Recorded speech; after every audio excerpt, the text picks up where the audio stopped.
इस टॉपिक में हमने इस लेक्चर में पढ़ना टॉपिक जो है हमारा वो है एंटी मैनिक ड्रग्स। हमारे पास एंटी मैनिक ड्रग्स होती क्या है।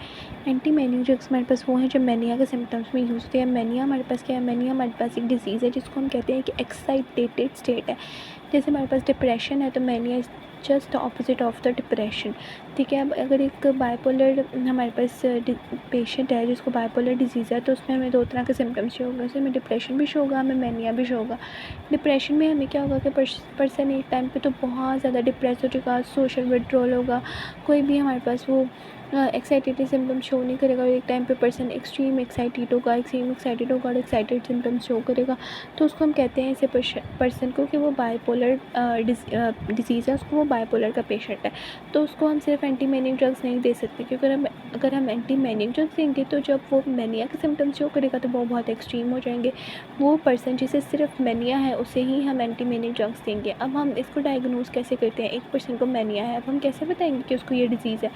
उसको हमारे पास क्या सिम्टम्स होंगे, सिम्टम्स हमारे पास ये हैं कि ओवर टॉकिटिवनेस हमारे पास उसकी होगी, हमारे पास ओवर एनर्जेटिक होगा, हमारे पास ओवर हमारे पास स्लीप होगी उसकी, और वो बहुत ज़्यादा हर टाइम एक्साइटेड स्टेट में रहेगा। यानी कि अगर वो सारा दिन नहीं सोया तो वो सारा दिन नहीं सोया तो अगर वो सारी रात भी नहीं सोएगा तो उसको कोई भी मसला होगा ही नहीं, वो वैसे ही एक्साइटेड होगा। नॉर्मल पर्सन तो उस तरह एक्साइटेड नहीं हो सकता। तो हम इसकी एग्जांपल लेते हैं, जैसे कि एक पर्सन था, वो स्कूल जाता था या कॉलेज यूनिवर्सिटी जाता था और उसको बस लेने आती थी, तो उसको ये डिज़ीज़ है। अब वो क्या करेगा, उसको पहले बस स्टॉप पे जाने के लिए बस का वेट करना था, लेकिन वो बस का वेट करेगा ही नहीं। वो उस जगह पे जाने के लिए इतना एक्साइटेड होगा कि वो पैदल ही जाना स्टार्ट कर देगा और वहाँ पे पहुँच जाएगा पैदल ही चलते चलते, और वो थकेगा भी नहीं। और हम सिर्फ अगर इस तरह चंद दिन होता है तो हम इसको मैनिया नहीं कह देते। 3-4 सिम्टम्स हमारे पास इकट्ठे जब हमें शो होते हैं किसी पेशेंट में और वो 1 वीक तक लास्ट करते हैं तो हम उस पर्सन को मैनियक डिक्लेयर करते हैं। फिर हमारे पास आ जाता है कि हमारे पास ब्रेन रिलेटेड इशू है, तो हमारे पास कोई तो न्यूरोट्रांसमीटर ऐसा है जो इसमें इन्वॉल्व होगा। अब हमारे पास 3 न्यूरोट्रांसमीटर हैं जो इस डिज़ीज़ में हमारे पास इन्वॉल्व होते हैं, सेरोटोनिन, नॉरएपिनेफ्रिन, नॉन एड्रेनालिन जिसे भी कहते हैं, और डोपामिन।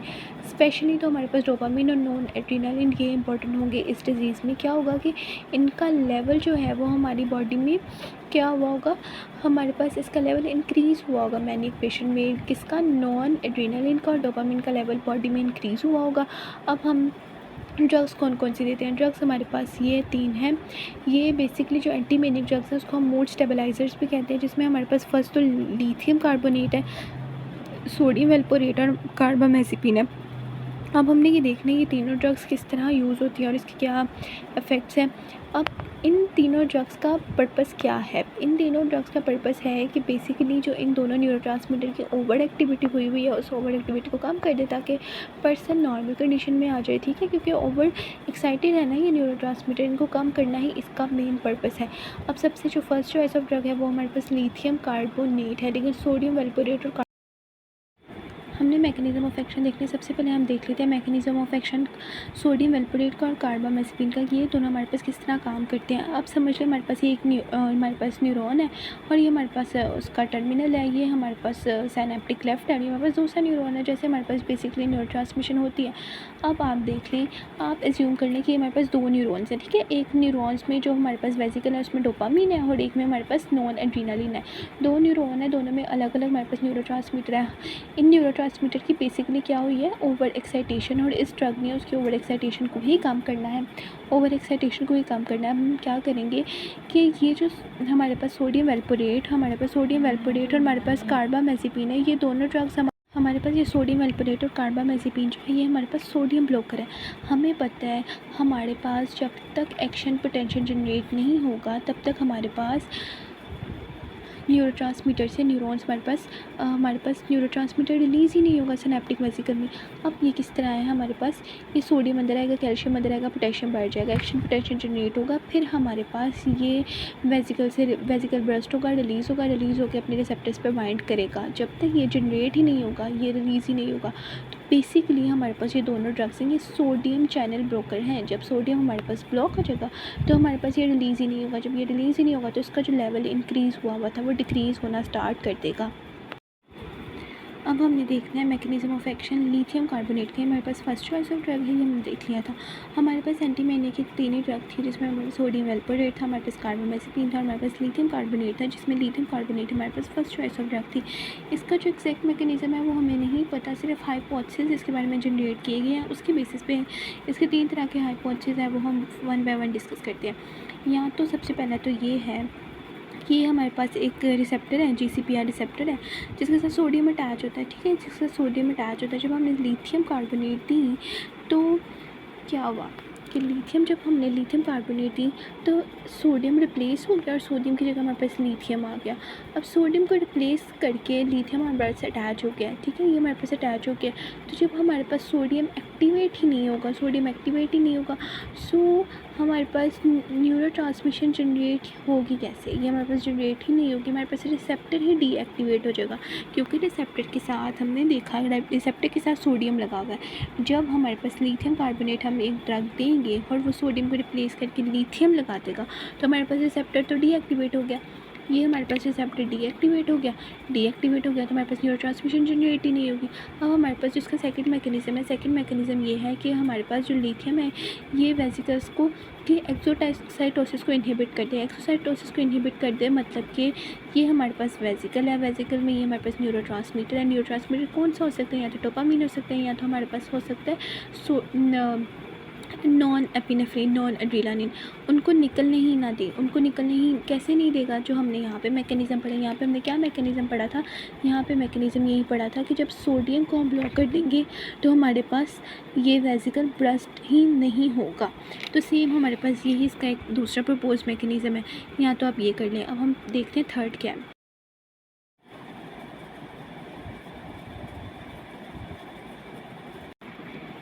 अब हमारे पास जो इसका थर्ड हमारे पास एक प्रपोज्ड मैकेनिज़्म है, वो हम कह सकते हैं कि हमारे पास ये है।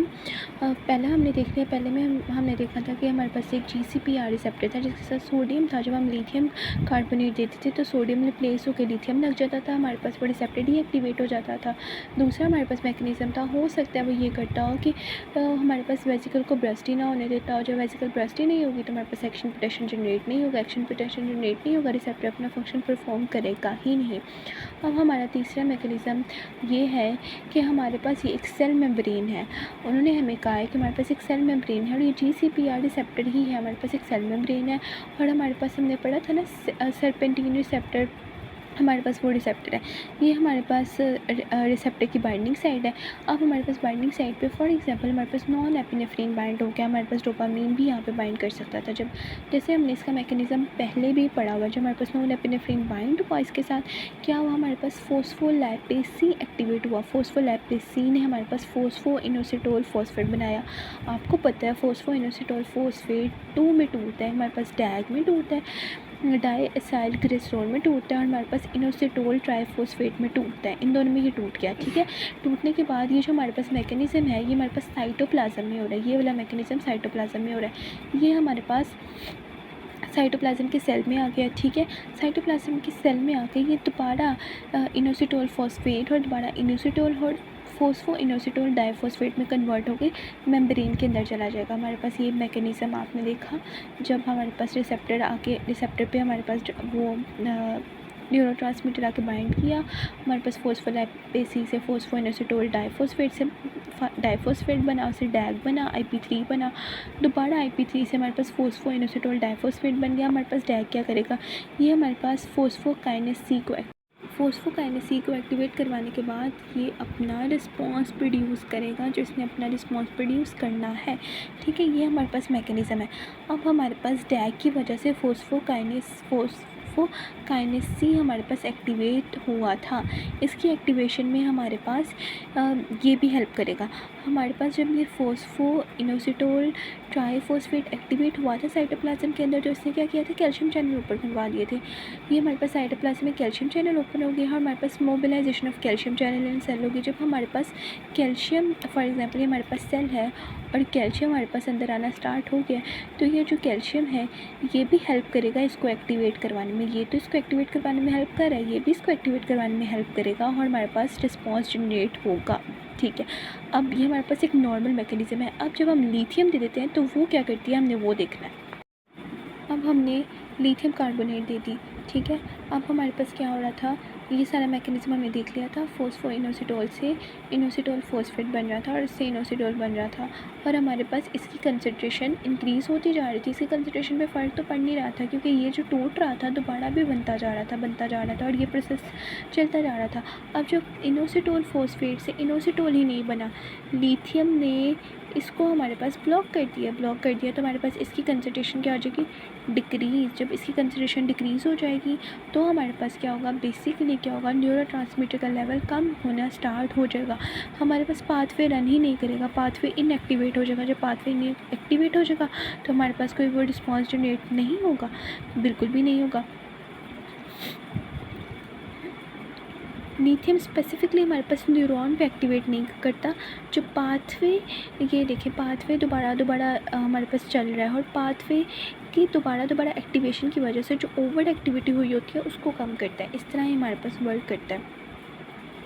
एंटी मैनिया में हमने सबसे पहले पढ़ लिया कि हमारे पास मैनिया क्या होता है, फिर हमने मैनिया के सिम्टम्स देख लिए। मैनिया के सिम्टम्स के बाद देख लिए कौन कौन से न्यूरोट्रांसमीटर इन्वॉल्व हैं। उसके बाद हमने ड्रग्स देख ली, ड्रग्स हमने 3 तरह की पढ़ी, उसके एक्शंस पढ़ लिए। उसके बाद हम देख लें फार्माकोलॉजिकल इफेक्ट क्या होता है। ये ADH को ब्लॉक करता है। Due to the blockage of ADH हमारे पास क्या होता है, हमारे पास एक्सेसिव यूरिनेशन होती है, पानी की कमी हो जाती है बॉडी में, जिसकी वजह से क्या होता है, हमारे पास डायबिटीज़ इंसिपिडस हो सकता है। फिर हमारे पास ये इंसुलिन लाइक इफेक्ट शो करता है, मतलब इंसुलिन अगर ये किसी पर्सन को आपने दी है तो ये हमारे पास इंसुलिन लाइक इफेक्ट शो कर रहा है। इंसुलिन उसकी बॉडी में जा रही है तो मतलब ग्लूकोज का लेवल कम हो रहा है, तो कम हो रहा है तो उसको क्या कहेंगे, हाइपोग्लाइसीमिया करवाता है। उसके बाद ये हमारे पास क्या कराता है, ये वाइट BCs के काउंट को इंक्रीज़ करवाता है, ठीक है, हमारे पास इंक्रीज़ कराता है। हमारे पास ये T4 को बनने से हमारे पास रोकता है। T4 नहीं बनेगा तो क्या होता है आपको पता है, थायराइड हमारे पास गोइटर हो सकता है, ठीक है। हमारे पास ये पोलीयूरिया करवाता है, थर्स्ट इंड्यूस करवाता है, नोज़िया, वॉमिटिंग, डायरिया, ट्रेमर्स। और CNS से रिलेटेड इसकी क्या इफेक्ट है, ये मेमोरी इम्पेयरमेंट, स्लर्ड स्पीच करवाता है, मतलब सही से बंदे से बोला ही नहीं जाता, मेमोरी उसकी काम नहीं करती। ड्रग इंटरेक्शन क्या है, ड्रग इंटरेक्शन क्या है कि वो मेडिसन जो मतलब कि हम किसके साथ नहीं दे सकते, इसको सोडियम ट्रांसपोर्टर को यूज़ करके हम, ये जो लिथियम है ना ये हमारी बॉडी में अंदर जाता है, तो वो मेडिसिन जिसमें सोडियम की रीअब्जॉर्प्शन करवाती है वो मेडिसिन हम इसके साथ नहीं दे सकते, जो मेडिसिन सोडियम रीअब्जॉर्प्शन कराती है। देखिए फॉर एग्जांपल ये एक ड्रग है, ये हमारे पास सोडियम का रीअब्जॉर्प्शन करवाती है, ठीक है। ये हमारे पास ट्रांसपोर्टर है जिसके थ्रू सोडियम हमारे पास रीअब्जॉर्ब होता है, ठीक है। अब जो हमारे पास लिथियम है ना वो भी इसी ट्रांसपोर्टर को यूज़ करके बॉडी में एंटर होता है। अब ये जो ड्रग है ये सोडियम को तो रीअब्जॉर्ब करा रही थी, जब हमने इसको लिथियम कार्बोनेट के साथ दे दिया तो ये लिथियम को भी अब्जॉर्ब कराना शुरू कर देगी। अपनी तरह से तो वो सोडियम ही करवा रही है, लेकिन ट्रांसपोर्टर जो सेम है तो लिथियम भी रीअब्जॉर्ब होगा। जब सोडियम भी रीअब्जॉर्ब होगा, लिथियम भी रीअब्जॉर्ब होगा, तो हमारे पास क्या होगा बॉडी में, हमारे पास लिथियम टॉक्सिसिटी हो जाएगी। तो हम इसको इन मेडिसिन के साथ नहीं देते जो सोडियम का रीअब्जॉर्प्शन कराती है, जैसे ACE इनहिबिटर्स, हमारे पास इंडोमेथिसिन है, हमारे पास थायाजाइड्स हैं, सल्फोनामाइड्स हैं, हमारे पास एंटी साइकोटिक ड्रग्स हैं, इनके साथ नहीं देते।